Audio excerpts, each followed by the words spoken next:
বৃত্তি পরীক্ষা থেকে শুরু করে চতুর্থ এবং পঞ্চম শ্রেণীর পরীক্ষাগুলোতেও শূন্যস্থান পূরণ আসে, ফিল ইন দ্য ব্ল্যাঙ্ক বা fill in the gaps.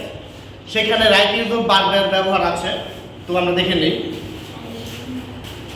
Raju is শূন্যস্থান, ব্র্যাকেটে গো আছে, ভার্ব হিসেবে কি আছে?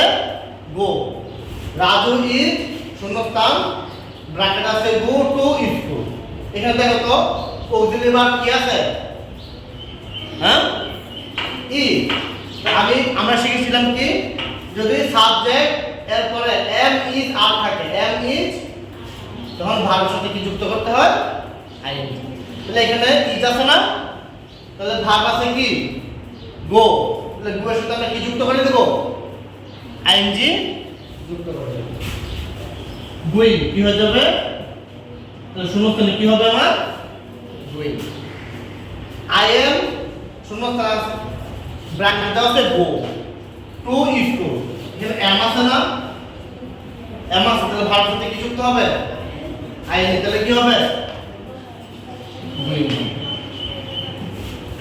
তাহলে সাবজেক্টের পরে এম ইজ আর থাকলে ভার্ব সাথে কি যুক্ত করে দেব? আইএনজি যুক্ত করে শূন্যস্থানে বসিয়ে দেব। ক্লিয়ার?